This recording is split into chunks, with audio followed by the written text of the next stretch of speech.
Hey everybody, it's Ryan from True Grit Strength. I'm here with my girlfriend, Rachel. So basically the point of this video is Rachel and I have been having a lot of conversations just at home, just about fitness and our workout routines and, you know, sort of our own like personal fitness transformations. And this is something we talk about a lot. And a lot of the topics that have been coming up recently, I feel like would be really helpful to other people out there. So a lot of the things that we've been talking about recently are really centered around outside of, you know, our own normal fitness routines and transformations, are also very centered around social media and specifically Instagram and just the whole like fitness world, and the perception of fitness on Instagram right now is something that we've been talking a lot about. We recently watched the documentary on Netflix, The Social Dilemma, and I think it hit both of us really hard in certain ways, especially me being a fitness professional on Instagram. Like, I have a lot of feelings about it. And, you know, I want Rachel to be able to provide her perspective, just what it's like, you know, being a woman and seeing certain fitness related content on Instagram and how that sort of impacts her perception of what fitness is and what it means about her body, and just how, you know, it plays into her normal routines. I also wanted Rachel to share a little bit about her story, because she recently shared with me an insane transformation photo from when she before she even started working out. So when was that photo taken? I think the first one was 2017. Cool. Yeah. Awesome. And then Obviously the photo ago. On the right was just like a week or two ago. Yeah, really recent. Cool. So we're going to get more into that in terms of, you know, the difference between those photos. But before we get into that, I want Rachel to share a little bit about, you know, her own weightlifting journey. And a lot of the stuff we talk about in regards to fitness obviously is going to be centered around weightlifting, because that's what we do. That's the style of workouts that I coach for the most part, is strength training. So I want Rachel to kind of share with everybody a little bit about your weightlifting journey and sort of how you got started doing that specifically, and then how it's kind of evolved over the last 3 years. Yeah. Well, if I go like all the way back to the beginning, I think like I was never athletic. I did cheerleading in high school, but that was like the extent of like my athleticism. And I think from there, like when I was living in New York, I was like running a lot just as like a mental release, and to like help with anxiety. And I remember like coming to you and being like, my legs are like not working when I'm running because like I wasn't strong enough. And so then like from there I started with like really basic home workouts with like the tiniest dumbbells. But like that's where I started. And then I think it was in like 2018 was when I like got my first gym membership and like actually started going to Blink with you. Mm-hmm. And then, but that was like all dumbbells, like hadn't even touched a barbell. Yeah. And you were like very anti-gym membership though. Yeah. Oh my gosh, I was so against it. You like actually said, I will never have a gym membership. Yeah. So why was that? Well, we started dating, so no, but I think it was a lot of my own fear of like not knowing how to use things, not knowing like equipment, like what to do, not having a plan. Like, I remember when we first started going together, and I would just go hop on the treadmill, even though like I had been lifting, you know, my 10-pound dumbbell at home. So I like knew how to do things, but to like do it in front of other people felt so intimidating. Right. Yeah. Forget about a barbell. Like that wasn't happening. Yeah. So what were some of the ways that you kind of like worked past that anxiety of like showing up and doing what you actually wanted to do versus what you felt like you should be doing? Yeah, I think like the thing that helped the most was like going with you. And I remember when you first started working or going to school at Focus, and like we would go and like practice your like your plans, and you would train me basically, and that like gave me comfort to know that there was like another person there with me, right, like walking me through the steps and like telling me if I did something wrong or like if something didn't look right. It just like was security for me for sure. Definitely. Yeah. So then fast forward into how you work out now. So what do you feel like has been like the biggest shift for you? Yeah, I think like the first time I really touched a barbell and like did a back squat was at Hyde Park when we were like right about to move here. And now my training is just like so different. I mean, sometimes I still use small dumbbells, but like it's all barbell stuff and like always lifting heavy and always like pushing myself to that like next goal, that next PR, I think, which is like something I wouldn't have even considered a couple years ago. You already kind of touched on a couple of these things, but what were some of sort of like your biggest fears going into starting like a strength training program? I think my biggest fear was like that I was just gonna get bulky. And I remember texting you like something, I don't remember what, but I was like, I feel like my plan isn't like doing what I want. Like I just want to be toned. It's so funny to think about saying that to you now, but like I couldn't think about like what it meant to lift heavy and like what that would mean for my body, but what I thought it meant was that I was just going to be like super muscular and super bulky and just like way too big. Right. And so that was like kind of my fear going into all of this. Sure. Yeah. I mean, it's a very common fear, and that's why I wanted to ask that. So I think it's probably a good time then to bring up that photo that you sent me, because yeah, we can talk about sort of the differences in body composition between both those photos. So the photo on the left was taken in, you said 2017-ish? Yeah, right, because it was right when we visited Austin, like that first trip. Yeah. And then, so how much did you weigh in the photo on the left? I was like right around 139, 140. Right. Yeah. Cool. And then the photo on the right was taken a couple of weeks ago, and you're at 138.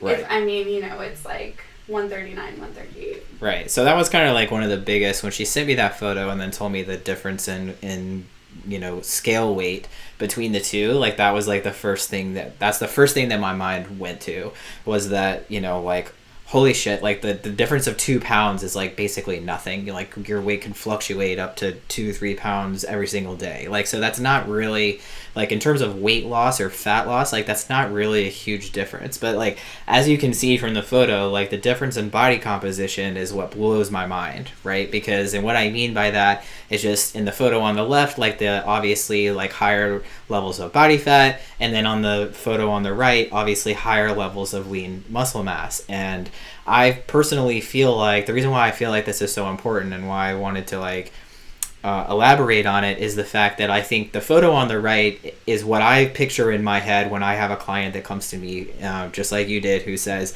I want to get toned.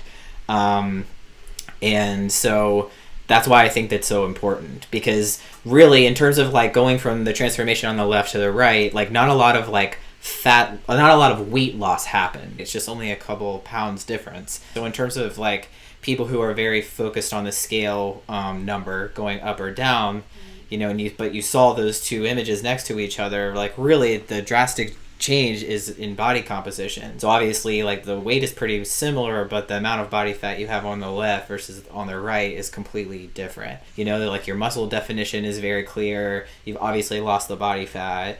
You look extremely lean, but I wouldn't say that you look bulky. Right.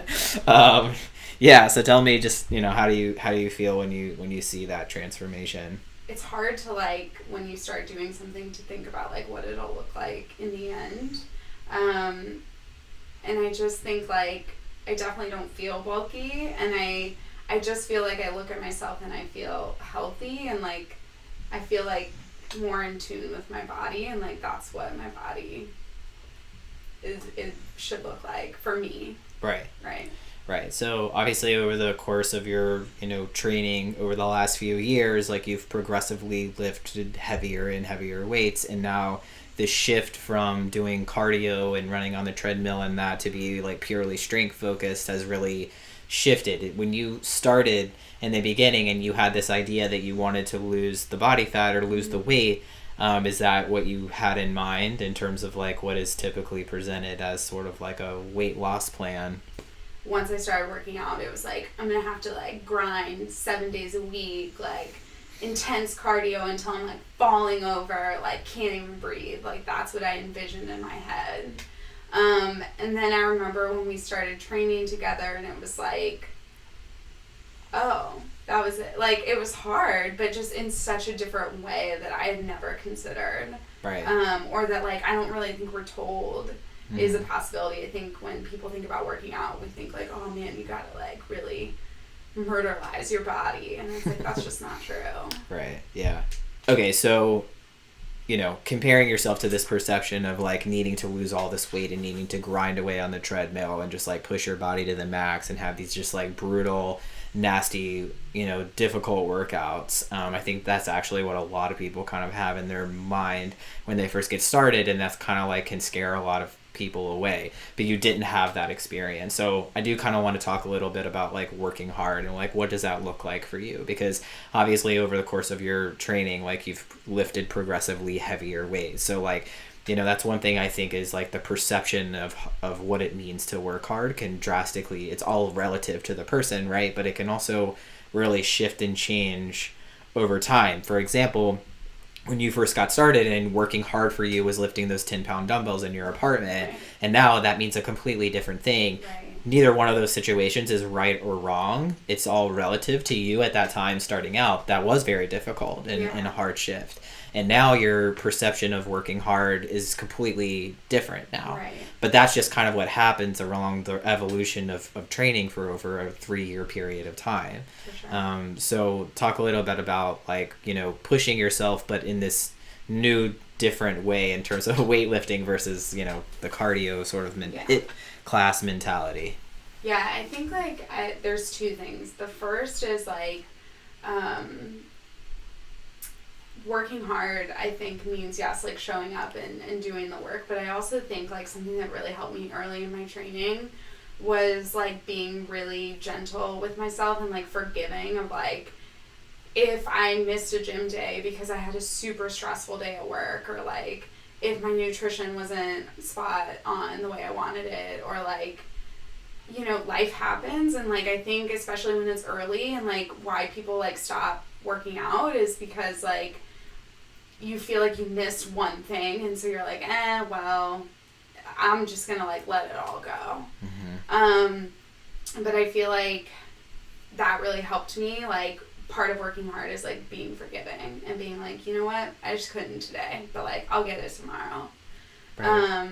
I also think like early in my training I had this idea of like once I'm able to do X, like then it's over. Then I'm just gonna be like maintaining. Right. We talk about this all the time, like how we see people and we're just like, wow, like they lift so heavy and we can't believe it, and then it's like we're able to also get to that point. It's like what hard was for me 3 years ago is like would be like an active rest day. Yeah, for me. Right. Like I remember not too long ago I was like I was like warming up, doing like warm-up sets on my back squat at like 95, and I remember when like 95 was like my 1 rep max. Yeah. So like it's cool to see that like hard work transition, and like I just think you have to keep in mind that like it's always moving, and like you're always going, like it's never the end. Right. There's always another like goal.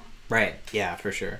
And I think that's also too part of what I think becomes like falling in love with the process and not the goal. Yeah. Right. And like that's obviously like in my opinion as a coach, like that would be like the number one thing that I want every single client to be able to achieve is, yes, having these like longer term goals are always important, and being able to work hard towards those goals is obviously important. But if you don't find some level of enjoyment or, you know, benefit from, you know, your hard work along the way, it's really, really hard to stick with it. Yeah. And that's what I think, like, about strength training is so awesome, is like you have every day can be a mini goal. Yeah. You know what I mean? Like, it really can, like, because you're always trying to progressively do more, whether it be more weight, more reps, more sets, less time, you know, whatever.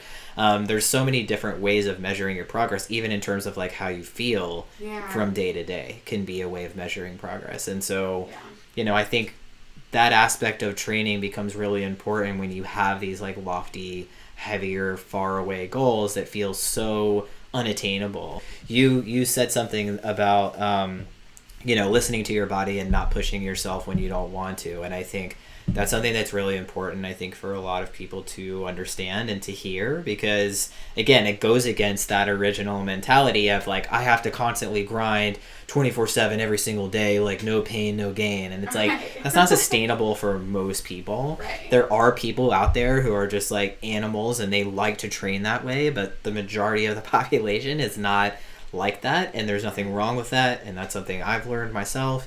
Like, there's a difference between like pushing yourself hard and working hard and then like literally grinding yourself into the ground. And you know, especially for like general population people and everyday people who are just trying to be healthy and get stronger and like look good, you know, it's not necessary to do that.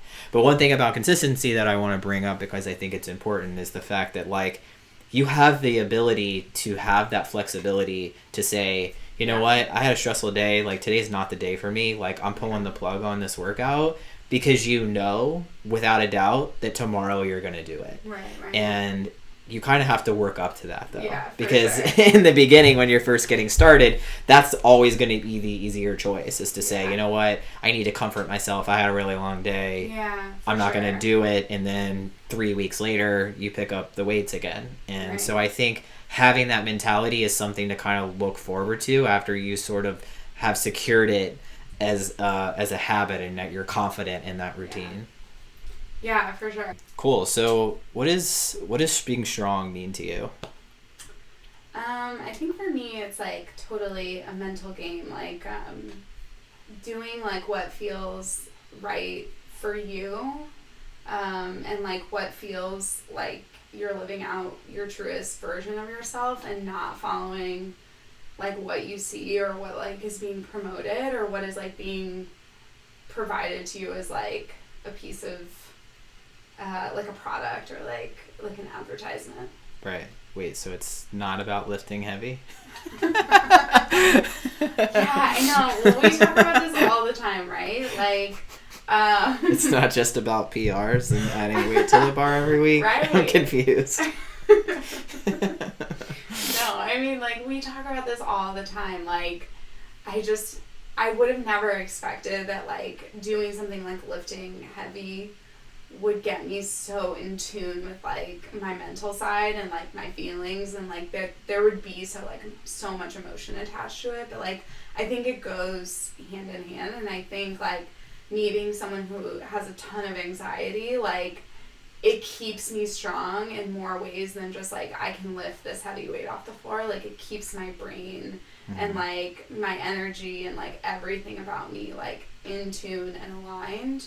And I also think that there's strength in, like, doing something that you never thought you'd do. Like, we talked about how I swore I'd never get a gym membership, right? Like, I just always said I'd never do that. And then, like, I did. And then I, like, liked it. And then I loved it. And then I just kept doing it. And I think, like, there's strength in saying, like, I've always said I wouldn't do this thing, or I swore I'd never be that way, or I promised I'd never be, like, lifting heavy in a gym, but, like, be open and, like, be open-minded to, like, the fact that we're always changing and, like, we're always growing, and I think that there's, like, a lot of power in that. Right.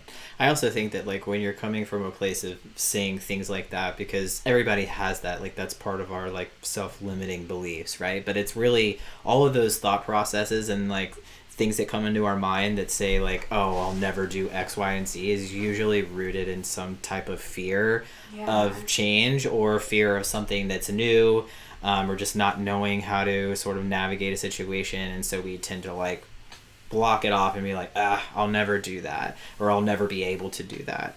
But I think that's definitely usually coming from some kind of fear of the unknown, or what will happen, or what will my friends think, or all of these types of things.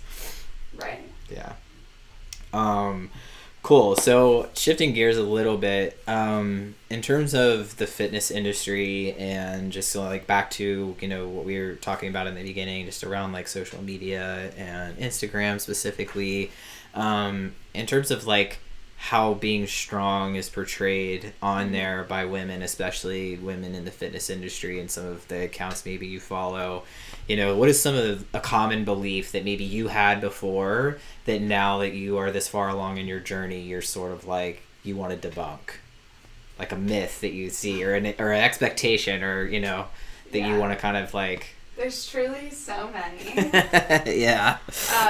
I feel like there's a couple of things that like instantly come to mind, and the first is definitely like around nutrition, and the idea of like restricting, or like I should only eat 1,200 calories a day, or, you know, just the ideas of nutrition I had in my head were just wild. Right. And I think that is like something I just want everyone to know. It's like, there's so much to learn, and there's so much false information. Right. And there's like no easy fix. Yeah. Like there's nothing that's just gonna magically give you what you want. Like, it takes work and patience, and like understanding the process, and it also just like takes like putting really healthy, real things into our body. Yeah. Whatever that, you know, looks like for you, but I think the idea of restriction is something I see a lot. Oh yeah, for sure. Like, I guess addressing the topic of nutrition, and back to that original like transformation photo, like that's something that you had to learn over the course of a 3-year time period, right? Yeah. Like, that's not something that literally happened overnight. There was no magic keto diet. There was no intermittent fasting happening here. This was like a slow evolution over time. Yeah, I mean... So talk a little bit about that. I think like we always joke that, right, when we met, I cooked every single meal with a stick of butter. That was like my go-to, which was like butter. Per meal, like not even like in a day, like per meal. Well, we went to the cabin, and it was like, we were staying for 2 days, and I was like, yeah, we probably need like 4 sticks of butter. I mean, like, it just tastes better.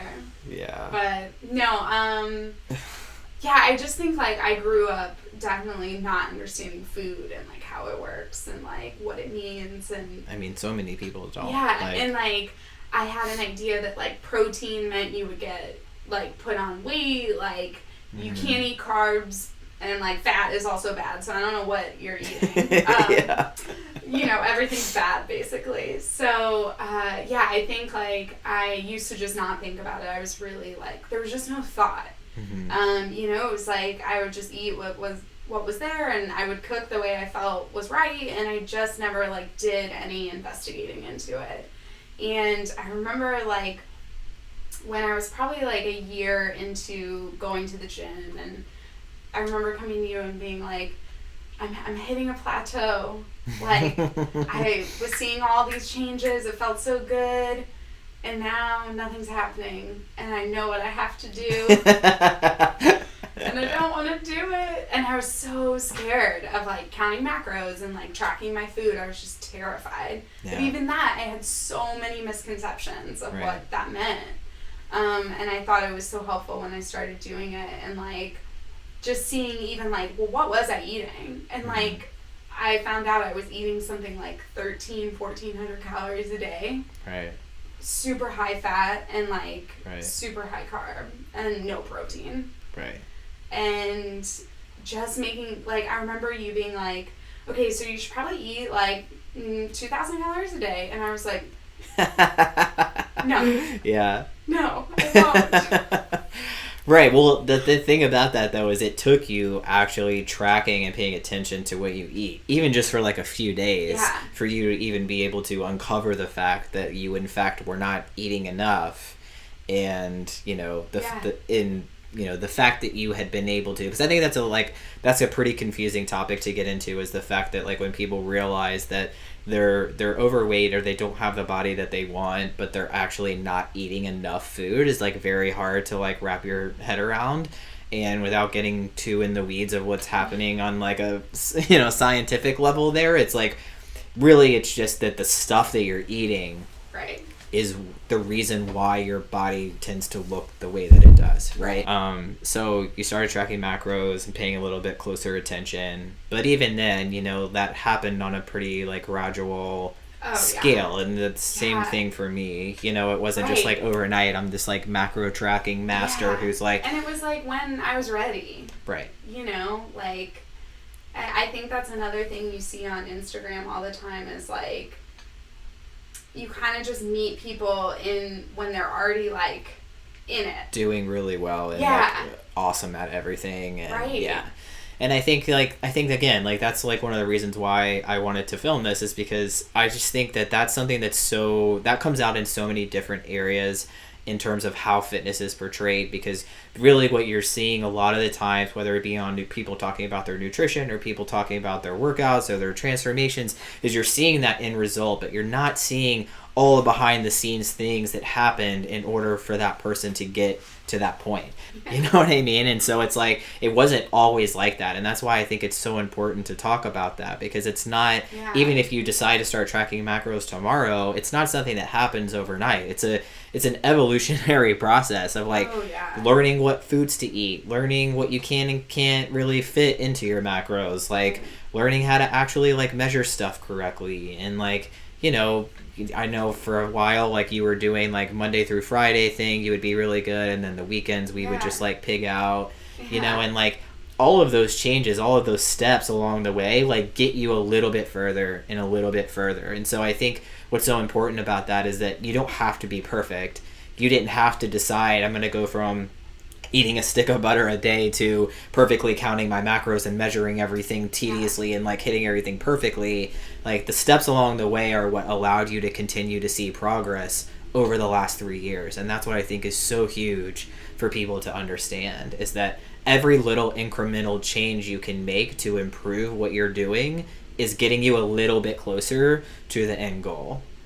Yeah, for sure. And like it's all about doing like what works for you in the moment. Like when we lived in New York, like tracking Monday through Friday worked for me because I was like into meal prepping, because that just like fits my job of teaching, which is like chaotic and like it's helpful to be planned.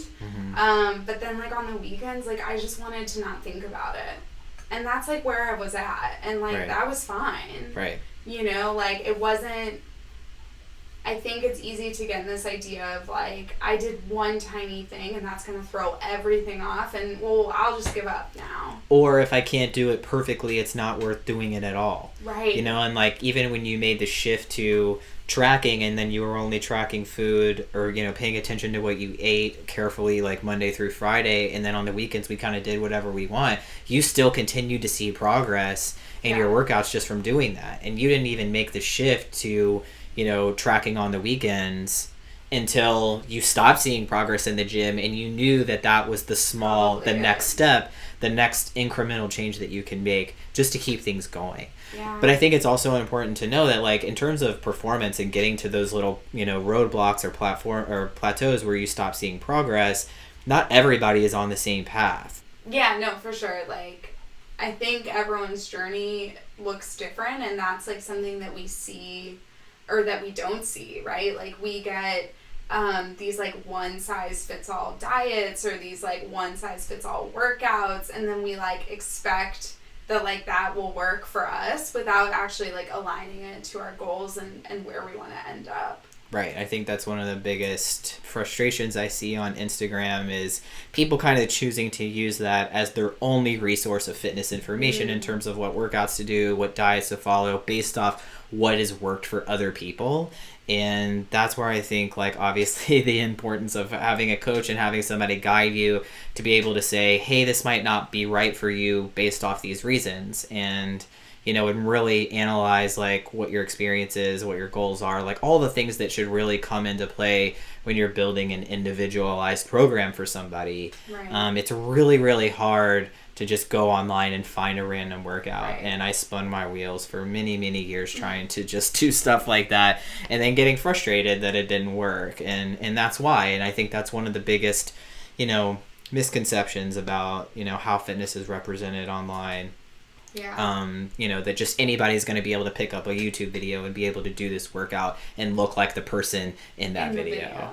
Yeah. Yeah. Yeah, and I think, like, there are some people that I follow on Instagram, some, like, fitness women in the industry who, like, truly are so amazing. They're, like, very thoughtful and, like, smart and, like, are very, like, authentic about their journey, and, like, they don't just give you these, like, lies, and, like, I really, trust what they're saying, and, like, I think that's great, but then there's this whole other side to Instagram, the side that, like, we talk about a lot, and I think was validated from that documentary, which was, like, that, the amount of, like, interaction or, like, what's gonna pop up on your feed is likely not the person with, like, the smartest information. Like, it's likely the thing that's, like, gonna hook you or, like, get you to, like, really pay attention. Or the thing that's become the most popular Right. based off the most recent engagement that it has. So,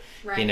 shirtless photos of guys or booty images of girls are obviously going to get more engagement because more people like them. Those things are going to tend to get bumped to the top of your newsfeed, and that is unfortunately going to replace the other information that could possibly be of more value. So, right. Yeah, and I think, like, the thing that's tricky is, like, you have to be able to weed out what's fact versus what is, like, just there to get the likes. And we talk about all the time, like, we see this girl who's just, like, jacked, like, toned or whatever we want to call it, and then she's, like, out here doing, like, those, like, donkey kicks or, like, body weight squats, and is like I didn't recon my body doing body weight squats. Like, it just didn't happen. Right. Yeah. Like, I had to get heavy lifting in. So I think that that's important to, like, question what you're seeing. Like, is this real and is this correct? Right. And we're focusing on women in this conversation because that's, Rachel's experience, obviously, but I can vouch for the same thing being true for guys. When I'm on Instagram and I'm looking at guys who are, like, super muscular, and then the workouts that they're showing, and the programs that they're promoting on their pages are probably not how they got, quads the size of my head. You know what I mean? Like, it just doesn't happen. It's a misrepresentation. It's the type of workouts that possibly they're allowed to do or they can do now because their goal is obviously not to get more jacked. It's just to maintain the muscle mass that they currently have. And they're, now they have more freedom in what types of workouts that they can do because they've already put in the work to lose all the fat, to put all the muscle mass on, and they're happy with their physique. So now they can go explore other modes of training. Whereas, to really focus on building muscle mass, it's like a very strict sort of, like, regulated program that you need to be on. And I feel like it's the kind of the same thing that we see with women in fat loss on Instagram, where it's like they don't show you what they had to do to lose all of that weight. Right. Or just even to just have the body that they have, like, you don't see how they actually got there. Right. All the emotional things that they had to go through, like that whole mindset side of things is something that's completely removed from the equation. Yeah. So I guess this kind of is a good segue. So based off your own journey and kind of where you started and where you're at, like, do you feel represented on Instagram at all? What I think I have to be very conscious about following people who, like, align with what I want, which is, like, I enjoy lifting heavy, so I like to look at other people doing that. Right. But I do feel like we spoke about, you kind of see women, or really anyone, like, so far into the fitness journey, and you don't really see those, like, in-between moments, and I think those are really, really important. And I love when, like, the fitness people that I do follow post, like, here, and pictures aren't everything, like, you can tweak them or whatever, but, like, here's where I started and here's where I am now. I also think, like, a lot of the people I follow have always been athletic, And I rarely see women who didn't start athletic, which is how I feel I was. Like, I was very non-athletic, and now it's, like, surprising to even me that I'm, like, that I lift heavy and that I do this and that it's, like, a priority in my life. Right. No, I agree with that. I think that's a huge thing, too, that's missing is, like, I think I'm tired of seeing it, and I assume that a lot of other people are tired of seeing it, just, like, successful people being more successful in whatever it is that they're doing. And, like, I really like hearing about people who started from nothing, or people who have a completely different background or face some sort of obstacle, or, like you said, maybe don't have that athletic background, and how they're able to just completely turn their life around. I feel like is a storyline that resonates with a lot more people versus, you know, the person who ran track in high school and has always been stick thin, and then now is also a fitness model on Instagram with X amount of followers and a bunch of money or whatever. You know, it's like, I feel like more people resonate with that, like seeing people coming from different situations and being able to kind of turn things around and pick up fitness at any age and learn how to be athletic if they weren't previously. What's one of the biggest things that you've learned along the way that you want other women out there who are either already maybe participating in some kind of fitness program, or maybe just in the process of thinking about maybe doing it? Like, what is something that you kind of want to share with them and want them to know that maybe that's not represented on Instagram or online? Like, just because we tell women all the time, you have to lose more weight, you have to lose more weight, like, that does not have to be your goal. Your goal can be, like, whatever you want it to be, and, like, you're the one in charge and in power of, like, where you're going.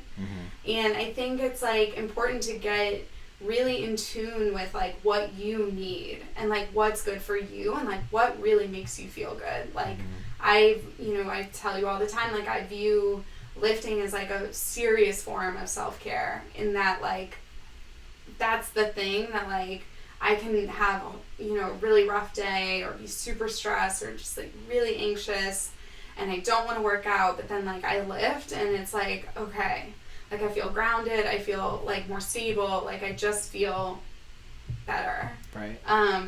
And some of that is physique stuff, you know, like, of course, but, like, we talk about all the time, like, it's just such a mental game, like, and it turns out that, like, the physique thing isn't really all that matters, like, it's also about how you feel.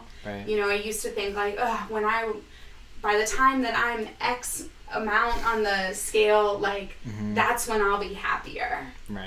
By the time that I weigh this weight, like, that's when I'll feel more confident. That's when I'll feel, you know, less anxious. Like, you build up all these ideas in your head, and really, that's not it. Like, if you want to feel more grounded and less anxious and happier and, like, better, like, that requires a whole different type of work. Yeah, for sure. But I think, too, it's, like, in relation back to strength training, like, that's something that is so satisfying about it. That's something that's so satisfying about it, is the fact that, like, it gives you other goals other than the number on the scale, and it gives you something else to, like, occupy your mind and maybe even to, like, fixate on. That's not just about how my body looks, what the scale is, how much weight I lost last week, because it gives you something else to do, so that, but, you know, in the course of kind of shifting your focus a little bit, those other changes also still happen. You know what I mean? Like, that's what I think is so awesome about it. Like, you kind of don't even plan for it in a way, you know? It's like, almost once I stopped thinking about what I looked like and actually focused on how I felt, like, then suddenly I look this whole different way, and I didn't even, of course it was thoughtful and intentional, but, like, it was almost just, like, a secondary thing to the bigger work at play. So since we talked a lot about Instagram, I guess my last question around that is, like, what is the biggest fitness representation on Instagram that you want to know? We've kind of talked about a few things, but, you know, for somebody who tends to sit there and scroll and sees all these types of workouts and these booty videos and these girls promoting, like, supplements and all these types of things, what's the biggest thing on there that you want to let people know? I think, like, number one, like, we've spoke about, those videos can be problematic because it's it's just like one quick video. It's not like a plan with like a goal, and like I think that's what helps sustain, like that's what makes fitness sustainable, is when you are like working towards something, right, rather than just like, okay, I'll do this quick 10-minute cardio ab workout, right. Yeah, because then it's like, okay, but how are you measuring that? Like how are you tracking that like you're making progressing, progress, right? Yeah. I also just think like there are smart people on Instagram, and there are smart fitness people out there, and like find them, and like find your people, and like find people that resonate with you and like inspire you and motivate you, because like it helps to have people in your corner that you feel like are going through similar things that you're going through. Yeah. And I also just think, like, we talk about this all the time, there is not like a quick fix. It doesn't exist. Right. There's not a diet, like it's not going, you know, sugar-free, no carbs, low fat, high fat. Like there is not a magic thing, a magic ingredient to all of this. Right. Like it requires a lot of patience and like time and just like steady incremental progress. Right. That's it. Yeah. And I think so often we're like told that there is, oh, you can just do this quick thing, you can take this quick supplement, and it just isn't there. Yeah, for sure. And you know, there's like short videos and stuff like those. There's a time and a place for things like that. If you were on vacation, you didn't have access, or traveling, those are great. Yeah. Or you're just like bored and you want to do something really quick. Those are awesome, but I think, yeah, like you hit the nail on the head. Like to be on a progressive plan that has a specific focus, that takes your body into consideration, that progresses over time, is really the best way to build that consistency, rather than just like pulling up a quick thing to do that might not be right for you, or that, you know, might not actually be enough work. Most of the time, it's not enough work. Right. Yeah. Right, or it's like just... For women especially, it's like all body weight stuff, which is fine sometimes. Right. But, you know, if your goal is to like get toned, right, which is what I came to you, that's what I said my goal was. Right. That won't happen. Yeah. Like you have to get heavy on the weights, and that's how you're going to get there. Right, for sure. Yeah, and you know, just like the process of learning to lift heavy is also an incremental change. Takes it's time. Not, you don't just go and like deadlift 200 like the first day at the gym, right? Yeah, so it took it's like me like 3 years. So again, like, you know, just like reiterating the fact that like your perception of what heavy is obviously something that changes over time. But like I think the point of what we're saying is like to really learn like to push yourself safely. Yes, right, to have the guidance of a coach, or like be safe, learn the proper form obviously, but like really be able to push your limits of what heavy means to you week over week, and that's how you start to really change. And in the beginning it's awesome because things change very fast. In terms of gaining strength, obviously like you can make some pretty significant progress in that first like 2-3 months, which is awesome because it's super satisfying. And then it slows down a little. Yeah, it slows down a little. But that's okay. A topic for another day. Cool. Well, just to end things up, you said you did have some people on there that you follow that you feel like are educated and really have some awesome stories to share, and like really have some good perspectives in terms of things, you know, workouts obviously, and fitness advice, but also things outside of fitness, more in the self-care, like mental, emotional space. Is there people that you want to like drop names? The pressure's on. I really love Laura Julane. She's just like amazing and authentic and like so herself. Like I think sometimes Instagram can seem like you just get the highlights, but like she is so real and like so funny and just like smart, and I love her story, and she's always open to sharing it, and I connect with it so much. So she's definitely one. And then Desby is another who is just also like always keeps it real, is like never sugarcoating things, and I just like love her attitude and her energy, and I really just like trust, like when I'm like thinking about all things fitness, like I really trust those two people specifically to like go to for the information and like keep me laughing and inspire me and like motivate me. Cool. Awesome. I'll link to those accounts in the description of this video. So yeah, if people want to learn more about your story and kind of follow you on the rest of your fitness journey, is there some place where people can find you? Yeah, I mean, I like have Instagram, of course, but I rarely post. I do have some fitness stuff on there. So if people want to follow me, they can. Maybe I need like a separate fitness Instagram, but that's an idea for like another day. Yeah. But I'm at Rachel Geiger, which is my super original handle. Cool. I'll also link that in the description. Cool. All right. Well, thanks for having this conversation. Thanks for watching. I hope there was some helpful stuff in here, just in terms of, giving some different perspectives on how a fitness journey can go. And I mean, this is like pretty much what we do on like Saturday mornings. So we have our coffee and we're just hanging out, thinking about our world and our lives. And yeah, for sure. Just what we do. Awesome. Cool. Well, thanks. And thanks for tuning in.